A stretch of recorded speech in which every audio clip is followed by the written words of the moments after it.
Academy YouTube च्यानलमा फेरि पनि स्वागत गर्न चाहन्छु।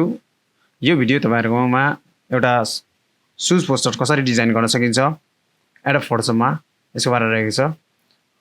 कन्ट्रोल एन गर्नु होला। त्यसपछि 920 by 1080 अब कुनै पनि साइज लिन सक्नुहुन्छ, तर अहिले म 920 by 1080 लिइरहेको छु। अनि यो कुन पोस्टको लागि डिजाइन गरिरहेछ त्यसको अनुसार पनि साइजहरु फरक पर्छ। अहिले म 1920 र 1080 लिँदैछु। Shoes poster design banner simply create गर्छु र इमेज ब्राउज गर्छु कन्ट्रोल ओबाट। यहाँ मेरो इमेज रहेको छ एउटा सुजको, डाउनलोड्समा मैले राखेको छु।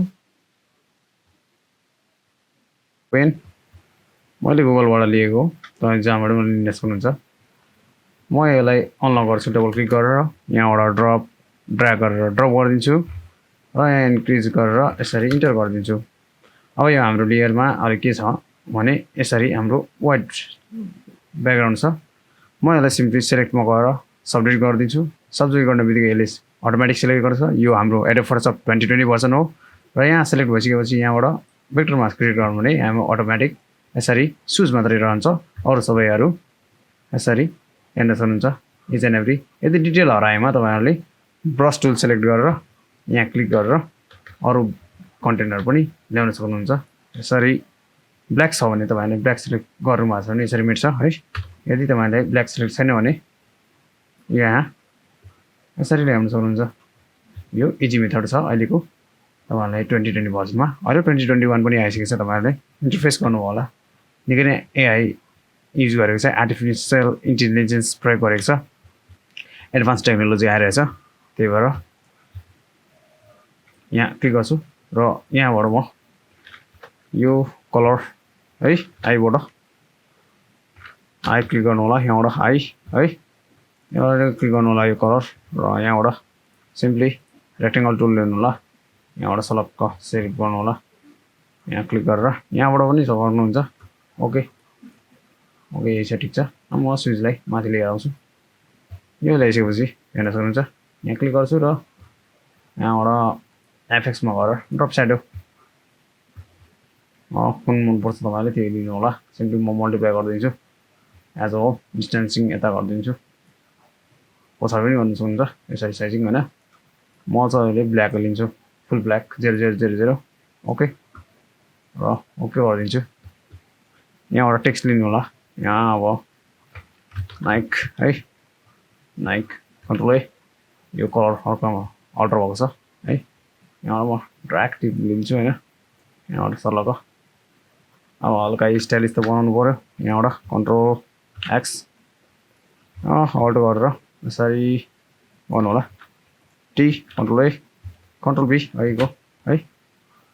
यो गरिसकेपछि टक्क यहाँ गर्नु होला। अब के गर्छु यसलाई म सुजको पछाडि लगिदिन्छु। चिज अलिकति देखाउनु पर्यो नि है। नाइक सुज एच यहाँबाट यसो गर्छु। नाइकलाई टी गर्छु कन्ट्रोल ए है, S H O S shoes control ए लाई म रेगुलरमा राखिदिन्छु। क्लिक गरिदिन्छु। इट क्यान बी हियर है। अब यसलाई चाहिँ हल्का पछाडि सार्दिउँ न सुजलाई पनि यसरी। अब दुईटैलाई पनि सिलेक्ट गर्न सक्नुहुन्छ। यसलाई कन्ट्रोल चाहिँ यसलाई हैन, यसलाई अहिलेको लागि चाहिँ म एरेन्ज गर्नको लागि है दुईटैलाई एउटैमा लिएर आउँछु। यसलाई यसलाई र यसलाई लिएर आउँछु। यो गरिसकेपछि अब सबैलाई सिलेक्ट गरेर एरेन्ज गर्नुपर्नेछ। त्यही भएर यस्तो गरेको लागि छुट्यो है। इन्टर कन्ट्रोल जेड यसलाई पनि सिलेक्ट गरे, शिफ्ट कन्ट्रोल ल यसरी गर्नु होला। ब्यानरको साइज अनुसार मैले गर्न खोजेको। इन्टर अब यसलाई हल्का यता सार्दिन्छु। टी कन्ट्रोल ए यसलाई ब्याक साइड अब नाइकलाई पनि गर्नुपर्छ अब यो नाइक यतिकै छोडिदिउँ यसलाई यो डिलिट गरिदिउँ नाइकमा यहाँ चाहिँ एउटा छर्दिउँ Naik shoes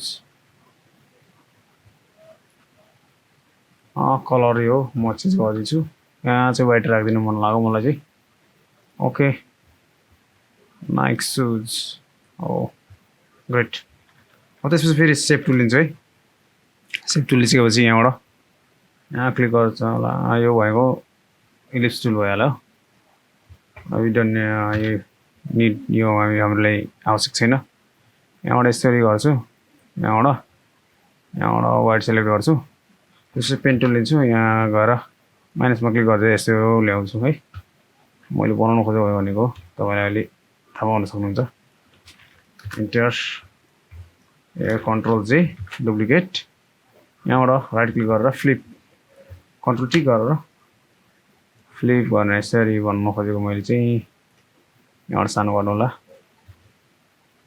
zoom in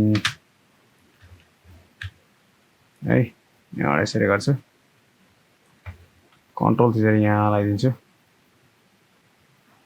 enter गरिदिन्छु कन्ट्रोल जे राइट क्लिक कन्ट्रोल टी है यहाँबाट फ्लिप ओरिजिन्टल यताबाट गर्न खोजेको मैले चाहिँ एरेन्ज गरेर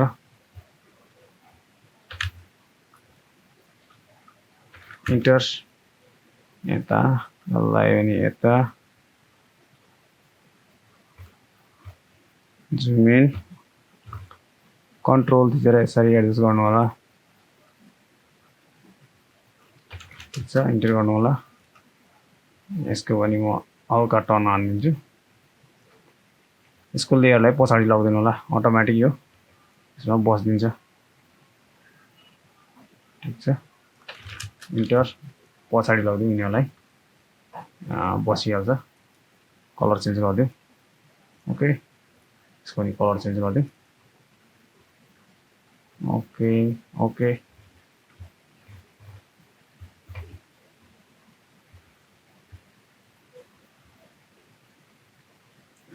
यसरी म गर्न खोजेको यो दुईटा कलरलाई यसरी यो हानिदिनु होला यसरी एडजस्ट गरिसकेपछि यसलाई पनि भित्र खानिदिनु होला यसको अझै यसको मुनि लगिदिउँ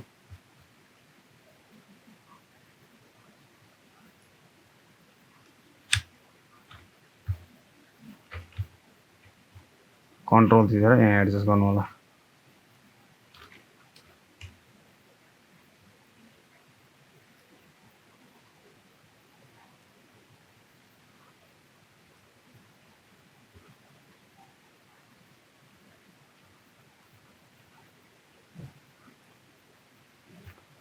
यसरी एडजस्ट गर्नु होला एडजस्ट भइसकेको छ हाम्रो भिडियो धेरै लामो नबनाऊ यसलाई सिम्पली सिलेक्ट गरौँ र कन्भर्ट स्मार्ट अब्जेक्ट गरौँ हैन यसलाई सानो गरिदिउँ विभिन्न अप्सनहरू यसरी इन्टर यहाँ अल्ट थिचौँ ठुलो गरौँ रोटेट गरिदिउँ इन्टर है अब यहाँ चाहिँ म एउटा लेयर क्लिक गर्छु कन्ट्रोल सिफ्ट एन ओके यो भइसकेपछि अब यहाँबाट चाहिँ अब म एउटा फेरि यहाँ आई क्लिक गर्छु यो कलर लिन्छु है र यहाँ म सिम्पली ब्रस टुल लिन्छु अब सानो यहाँ क्लिक गरिदिन्छु है यसरी डाइरेक्ट ब्रसहरू लगाइदिन्छु नो मोर डिटेल्स है यहाँबाट यसरी यसो गरिदिन्छु अनि यहाँबाट हल्का यसो गरिदिन्छु हेर्न सक्नुहुन्छ तपाईँले केही पनि यो छैन है त्यति साह्रो अप्ठ्यारो पनि छैन अर्डर नाउ कन्ट्रोल ए यहाँबाट अर्डर नाउ गरिसकेपछि माथिलाई जानु होला यसको अर्डर नाउ स्पेस कन्ट्रोल ए फन्ट साइज स्मल बटन जस्तो बनाउनु पर्यो यहाँबाट यो गर्नु होला यहाँबाट चाहिँ यसरी राउन्ड टुल लिनु होला यहाँबाट सर्लक्क व्हाइटमा अथवा कुनै तपाईलाई मन पर्ने कलर सिलेक्ट गर्नु होला अब यसको चाहिँ यो यसको पछाडी लगिदिनु होला यहाँ सेम कलर छ है यहाँबाट चाहिँ यसरी गर्न सक्नुहुन्छ you can do this like this है okay okay order now simple elements मैले के युज गरेको छैन तपाईहरुले यसरी डिजाइन गर्न सक्नुहुन्छ एउटा राम्रो खालको पोस्टर डिजाइन यो भिडियो तपाईलाई कस्तो लाग्यो कृपया आफ्नो प्रतिक्रिया कमेन्ट बक्समा जनाउनु होला र यो च्यानललाई सब्स्क्राइब गर्नुभएको छैन भने सब्स्क्राइब गर्न चाहिँ नभुल्नु होला धन्यवाद